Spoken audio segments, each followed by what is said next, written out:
Hi everybody, and welcome to a little bonus section we've got here with Adriano Del Monte, our man on the ground in Qatar. So excited that you were able to carve out some time for us, Adriano, because I know you've been flat out. How has your World Cup been so far?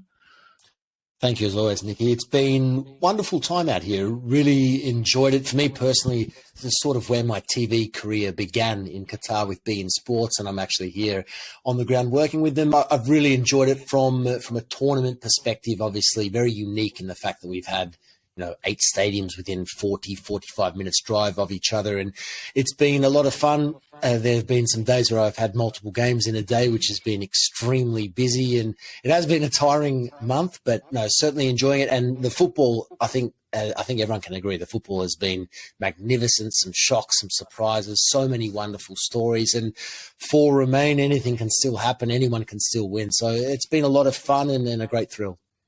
Yeah, it's hard not to go straight to what feels like one of the iconic football moments that's happened at this tournament. I think you're right, there's been a few, but one of the sort of perhaps, I think, ones that's going to endure, because it might be his last ever game at a World Cup, was Ronaldo leaving at the end of Portugal against Morocco. Extraordinary win for Morocco, which we'll talk about. But you happened to be right there in the tunnel when Ronaldo exited. I know your video on Twitter has already had millions of likes or at least views, and I just would love to hear about that moment, Adriano. You're watching one of the greatest footballers of all time walk out of his last ever, well, could not be, but could be his last ever World Cup game. Could you tell us about that? Look, it was a moment that happened very, very quickly. Working in TV, I'm pitch side doing crosses pre-match, halftime, post-match. It's flash interviews, we call them, immediately in the tunnel when the players come out. So unfortunately, I missed the last 2-3 minutes of the match because I was making my way from my seat in the stadium to my position in the flash area, and my position happened to be right there near where the players were returning to the dressing room. And obviously I was just having a look at my phone as to what was happening live on the pitch, and I saw that Ronaldo was making his way off, and before I knew it, Ronaldo was coming down the tunnel. And it was a moment that it was very sad. I don't think I've ever been sadder for an individual in a sporting sense that I've ever seen live in my life. And I guess when I saw it, as you do, I just started filming. I posted, and I think it wasn't until I really got home that evening. Obviously, we finished the interviews, interviewed the Moroccan players. They were ecstatic. The Portuguese players were devastated. But then once I got home and really reflected on not the fact that the video had gone viral, nothing along those lines, but the fact of what I had witnessed in the flesh, and that, yes, as you touched on, it could be it certainly will be one of the, if not the iconic moments of this World Cup. It was very special to have witnessed live, but again, it was very sad to see someone, irrespective of what you feel about the individual, the player, someone who has dedicated his heart and soul to this game and has performed at the level that he has performed for the best part of 2 decades, and for it to end like that against a very special Morocco side, it was truly a unique experience. I think something that a sadder experience that I'll cherish for a long time, and just happened to be in the right place at the right time. But incredible scenes. Morocco have been one of the best supported teams here in Qatar throughout the tournament. Couldn't be any happier for them, and they've got full confidence they can go the distance. So a remarkable evening of football. It's why we love FIFA World Cups. Yeah, I think that, I don't know if it's interesting to people or not. I think it's interesting that the way the media part of things works sometimes, that people maybe don't see. I'm certainly familiar with what you're talking about there, that thing of, right, if you want to get down for your flash interviews, you've got to leave before the end of a game. They give you a little announcement in the press box, say, right, this is the time to go, and you've got to sprint down there and you miss things. And then the awkwardness of the media mix. And this is the situation in which journalists are sort of permitted to talk to footballers after games, often is exactly like this. Players walk past and you're trying to get them to come and talk to you. And I'm sure probably there were people shouting for Ronaldo even in that tunnel right then, or maybe there weren't, out of respect for the moment he was clearly going through. But there's something so powerful about those moments. I think when you see professional athletes up close, they radiate something a lot of the time because they are such extraordinarily healthy and well people to achieve what they do, that standing next to them, they can sort of seem taller, sort of just different to the rest of us sometimes. But then those moments when it's gone wrong, the crumpling of someone like Ronaldo, who seems superhuman, the vulnerability is something so different, I think, to anything else that we see. Exactly. And superhuman is the word I was going to use. Look, I guess a technique that I liked, well, it's just how I am as an individual, but when I interview players in a very normal manner, obviously elimination from a FIFA World Cup quarterfinal, it's very different to your typical game, but I always try and just bring that very normalized approach to my interviews and discussions with players. I don't like to try and make them feel like they're bigger or better. I just like to bring them back down to earth and keep it very casual, allow them to share with me whatever they wish to. In this case, obviously, as I touched on, the elimination, devastation, you see these players as human beings. And for Cristiano Ronaldo, for all of the fame, for all of the wealth and all of that, he's just another individual. He's a 37-year-old young man who's committed, determined to be the best he can be. And he was just devastated. There was the emotion coming out. Obviously, we know that he was benched for those last two games from the first minute. There would have been a bit of anger and mixed emotions inside. And again, that's why I touched on it. It was one of the, if not the saddest moment I've ever seen in a sporting sense. Someone who you admire, you certainly respect for everything he's achieved, but bringing it back down just to the human level, this is a normal individual who's enduring a very difficult time on and off the pitch. We know that this year and over the last couple of years, actually. So I certainly felt for him. And look, obviously now he's got an uncertain future going forward, but it really pained me to see that live. And yeah, look, I'm sorry for him. But on the flip side, Morocco, as I touched on, it is, and it was absolutely unbelievable to be there. It was an absolute privilege to cover that match pitch side, because what Morocco are doing are creating history in their own right. And the fact they've gone through the teams they've gone through, maintain that compactness and just how strong they are defensively, irrespective of who's there or not, it has been wonderful to watch. And for me, that has been the story of the tournament so far.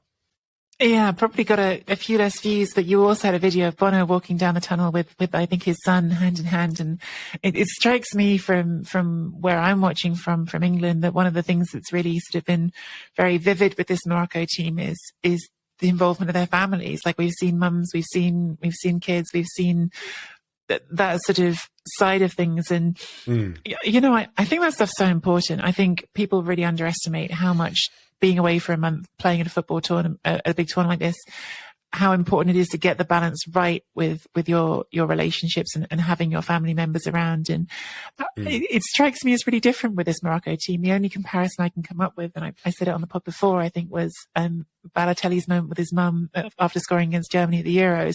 But it feels like after every game it's like that. Do you get something with this Morocco team about the way they're running things that feels different?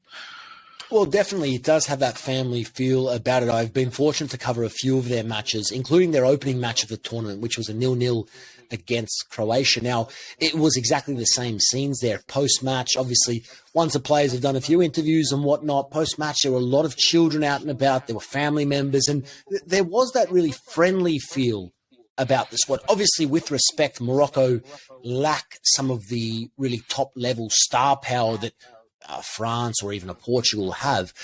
But there is just that feeling of everyone's involved. They are one unit. They are one squad. And yes, that the video I posted of Bono with his child, there were many other beautiful moments with other players doing exactly the same thing. And it was really nice to see. I actually saw, you may have seen the images, but I actually saw when Bono put his gloves, which are absolutely enormous, on his son, and the son was wearing them. And then there were other players coming around holding his child. And it was just really nice to see. And again, it's just about bringing it back down to that human level. These are individuals doing something at the top of their game. But like everyone, family support, having loved ones there in your corner can make that difference. And it was really post-match. Hakim Ziyech was out there, Hakimi, they were all really just together and they were one. And I think it's that level of spirit that can really bring out the best in a team. Obviously, if you look at the Morocco list on paper, there's not 26 individuals there playing at top clubs in top leagues. They're all over the place. But as a unit, they've all spoken really fondly about the manager and what he's been able to do in very short time. This is a team who certainly are maximising their potential, and they're doing it with the support of their loved ones. And again, it's another reason why I say it is one of, if not the stories of the tournament to date. Yeah, it was sort of really interesting listening to Rick Ragui afterwards talking about his feeling that Arabic coaches aren't given respect, they aren't given opportunities, and I don't know if you have a thought on that, but what I do think is sort of really vivid to me is no country has ever won a World Cup coached by a manager from a different country. I think there's only been two that have reached finals ever managed by a manager from a different country.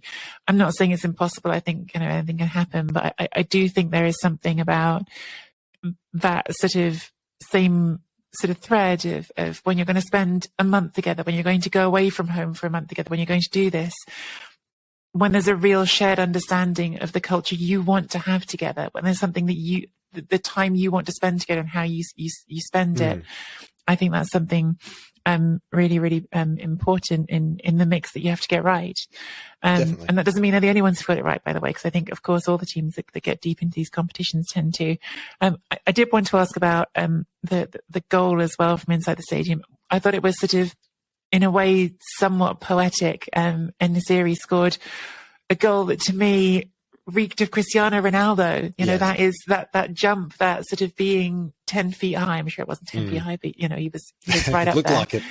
Yeah. It felt like if it was written in the stars somehow, that was how that goal could be the one to end Ronaldo's international run. That was a moment. Look, in all the Morocco games that I've covered, they've just continually surprised themselves and their fans, it's felt like at times. A lot of Morocco fans in the lead up to the tournament were very confident that they would do very well. Now, did they think they would go to a semi-final? Probably not. But when that goal went in, there was just a sense of, oh my God, we're in front again here. And it was obviously, you mentioned the way in which the goal was scored, which could all but end Ronaldo's World Cup career with Portugal.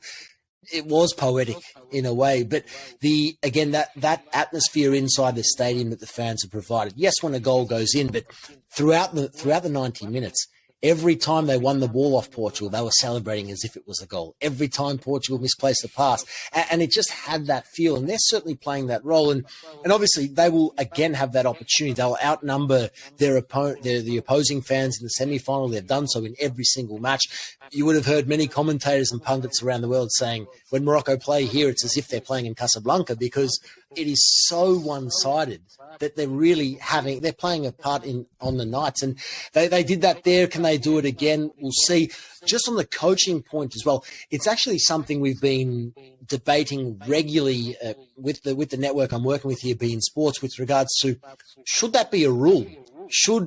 As players need to play for their respective countries, why doesn't that apply to managers? I know it's nothing new. It's been a discussion that's been had for a long time, but I'm with you there. I certainly think when you look at the cultural side and the level of understanding of bigger groups from the same country, there is something that can add if you have a local coach, someone who's from there, understands what it means to be, in this case, a Moroccan or someone from that region. And I certainly think that's why the statistics are the way they are. World Cups are very difficult to win.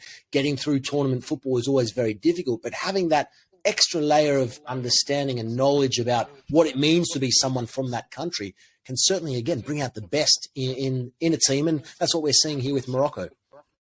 Definitely. I do want to talk about the other game as well that you were at, the Brazil-Croatia game, because also an extraordinary game and result. And my mind immediately goes with all this sort of talk about the Morocco fans and the atmosphere they brought.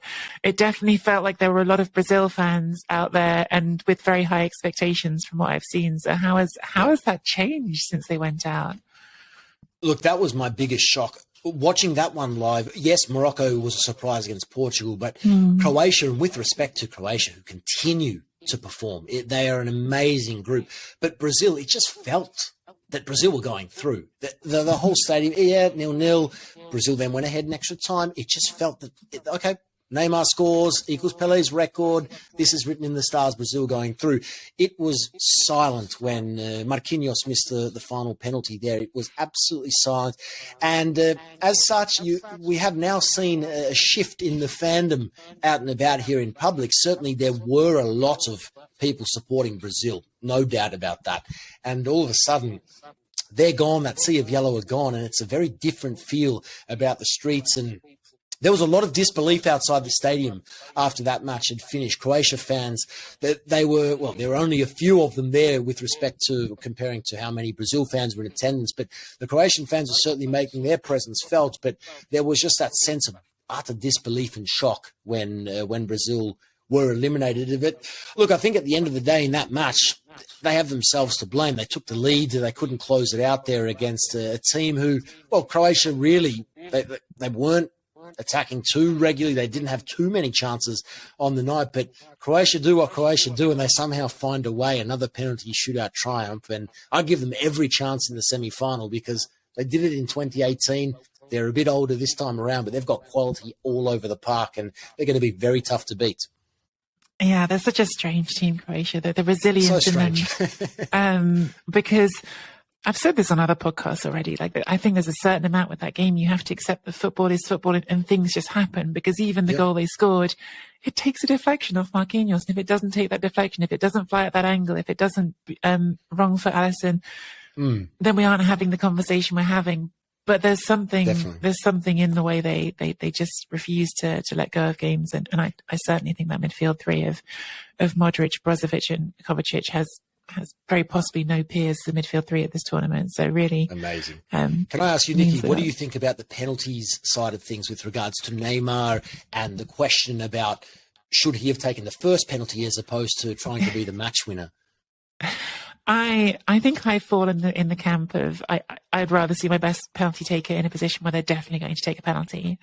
That's my feeling on it. I don't want my best penalty taker to have a chance of not taking a penalty. But I can also understand where people are coming from. They say, well, the fifth one could be the one with all the pressure riding on it, and you want the player who's most able to handle that. You asking me that question makes me think you have an opinion on it. Oh, just curious.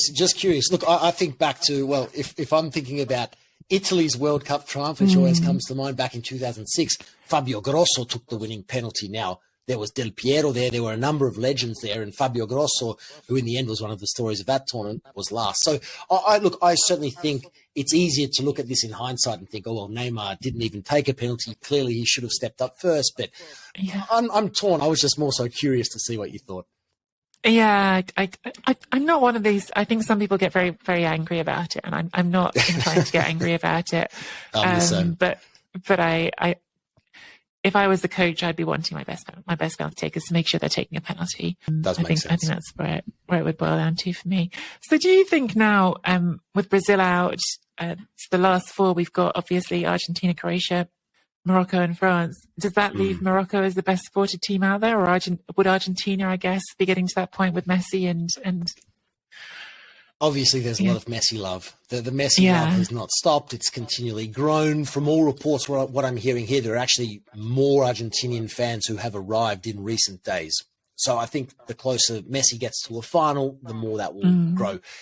Moroccans, though, clearly number one. The Moroccan fans, there are a lot of Moroccans who actually live here in Qatar, which obviously helps and certainly plays a role.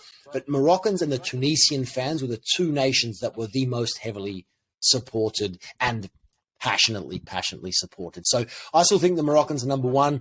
I think if we were to see an Argentina-Morocco final in terms of atmosphere, I think that would be number one by a very, very long way.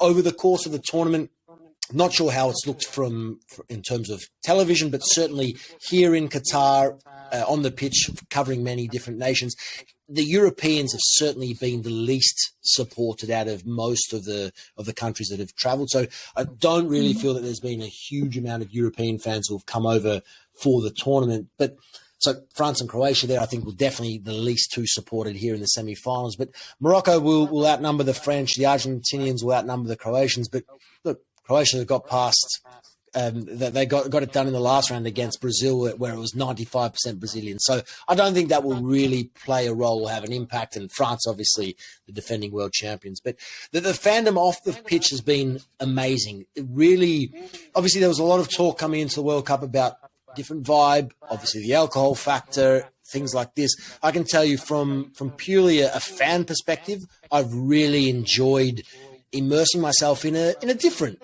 football culture. It's been relaxed. It's been fun. There's been music. It's been friendly. I've not seen even an argument, let alone an altercation. It's been really refreshing, and I think just brings us back to why we love football, and especially the African nations. I covered Senegal in a group stage match against Ecuador, and they won that match, which obviously led to them going through. The Senegal fans were amazing. It was a party for 6 hours inside the stadium, 2 hours before kickoff, 2 hours after kickoff, playing drums, celebrating. They won, which helped as well. It has been a unique experience for me as well. I haven't really covered a lot of these countries before, pitch side, and really just engaged with fans from different countries. And it has been a lot of fun on that front. And I've really enjoyed that side of the World Cup here in Qatar.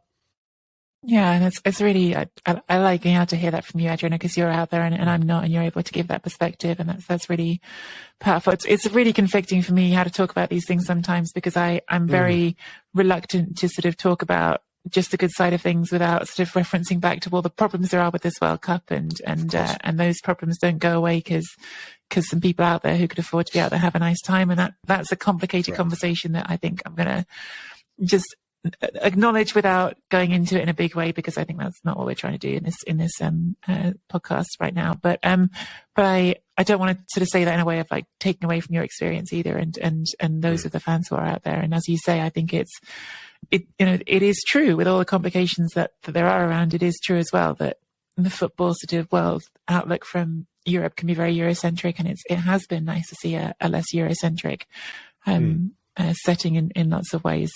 So there is that side of things as well. I don't know if you want to talk about this or not, Adriano, and then we can cut this if you don't, but I wanted to give you a chance to talk about Grant Wahl if you want to. I don't know if he was someone who you knew, or if you feel like that you want to talk about, or if that's something you'd rather not talk about.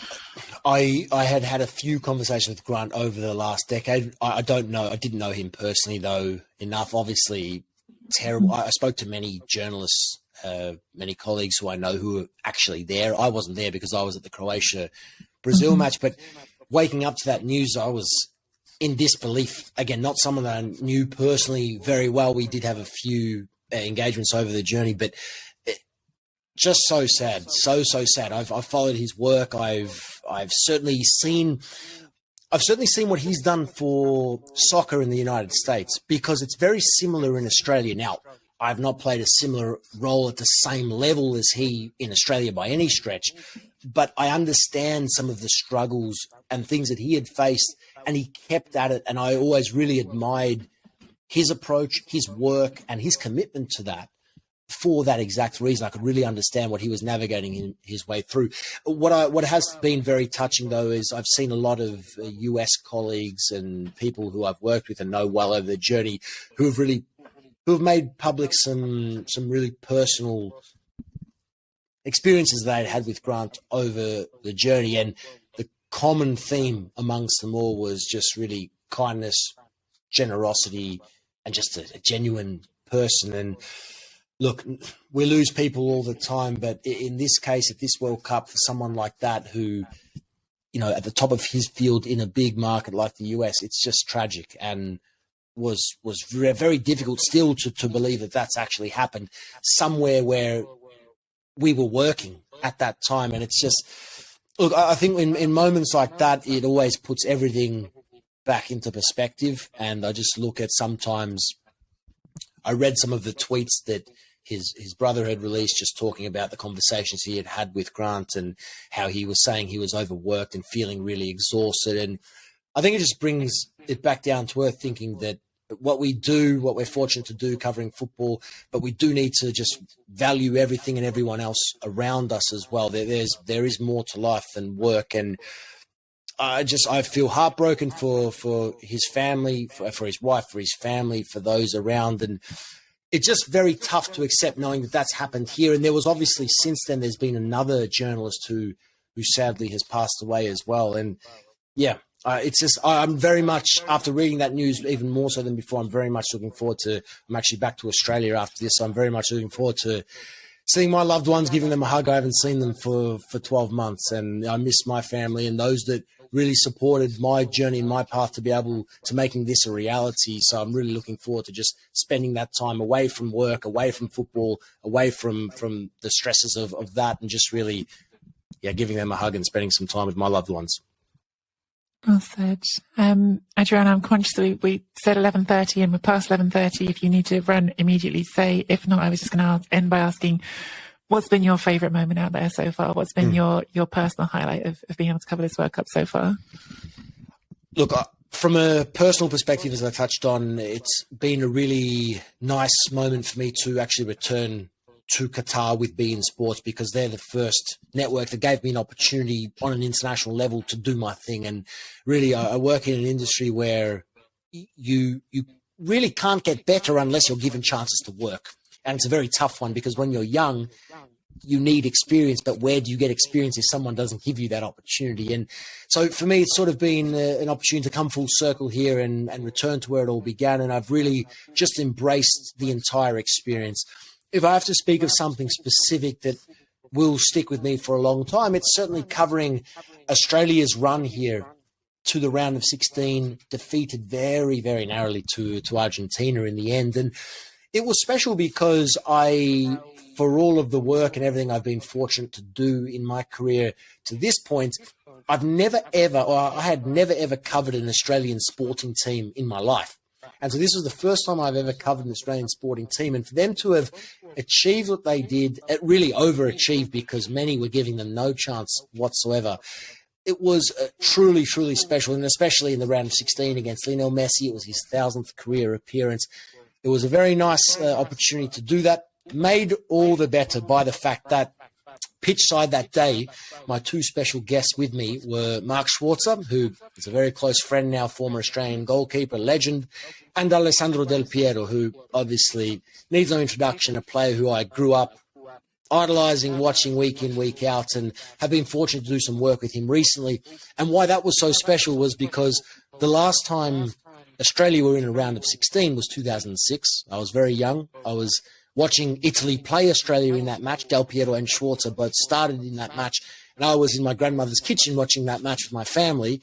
Fast forward 16 years, they were with me pitch side, analysing Australia in it again. So for me personally, they were just very special moments that I've experienced here at the World Cup. But really, I've just embraced my time, the opportunity, and being back here, as I said, where it all really began. I think that's beautiful. It's been a theme of this World Cup. We've talked about it on the podcast, Mina and I as well, family and the role of that in the World Cup. Very, very last question, and you can give me a one-word answer if you want. Who's going to win it? Nicky, that's impossible. I think if I could give you three answers, I'll probably get it wrong. But look, Argentina were my tip months out from the tournament.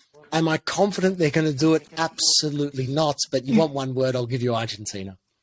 Perfect. Thanks, Adriano. I'll let you go because you've got lots to rush off to.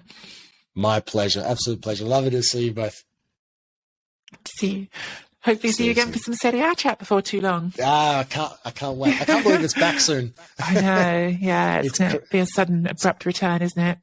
Crazy.